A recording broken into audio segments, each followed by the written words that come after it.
An emergency appeal has been launched to raise $112 million to support victims of the devastating earthquake in Morocco.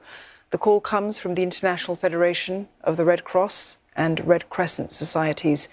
Teams are already on the ground providing support as the death toll shot past 2,800, with more than 2,500 others injured. Logistics are very tough, particularly since the earthquake has hit these remote mountain areas.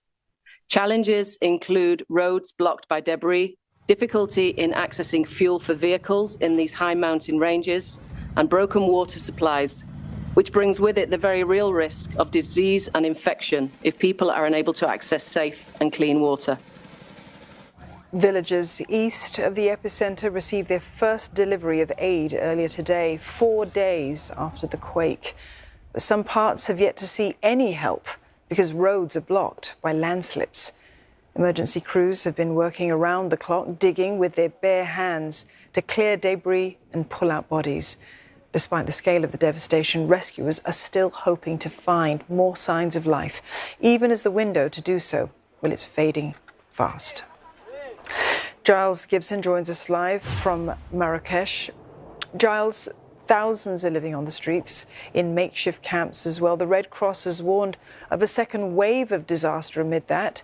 What's being done to ensure that those in need receive the water they need, as well as sanitation and the basics, shelter?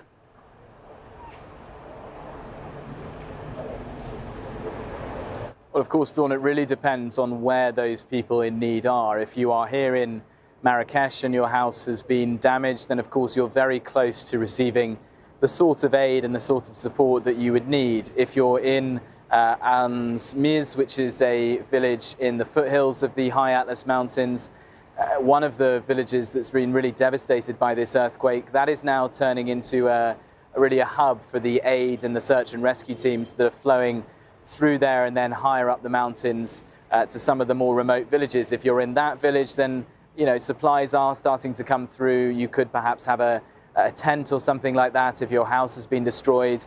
Further up the mountains, there are some villages that, yes, they've been reached by search and rescue teams, but the roads are so difficult that very few supplies are getting through. And then, of course, as you indicated there are these villages that simply have not yet been reached either by search and rescue teams or simply by trucks bringing supplies such as blankets and food and water.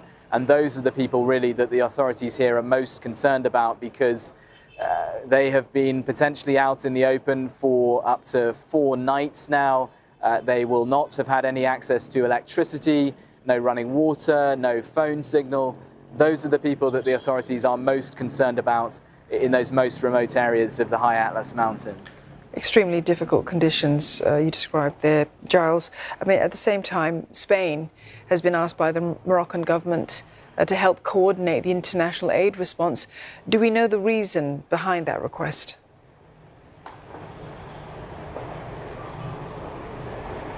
The short answer is that we don't know exactly why Spain was chosen to coordinate the aid response. Of course, they are very geographically close to Morocco. They're just the other side of the Mediterranean Sea. There are direct ferries from Spain to Morocco and lots of flights, and Spanish teams were one of the first to arrive here in Morocco in the hours after the earthquake first took place. So that could perhaps be the reason why they've been chosen to coordinate these efforts.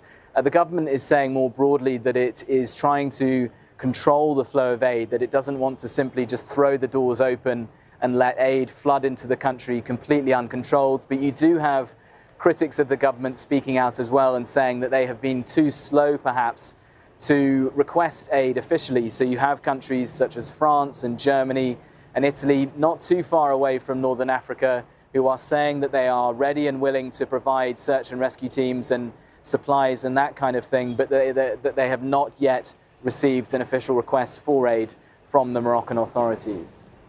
Giles, thank you for that update. Giles Gibson there, reporting for us live from Marrakesh.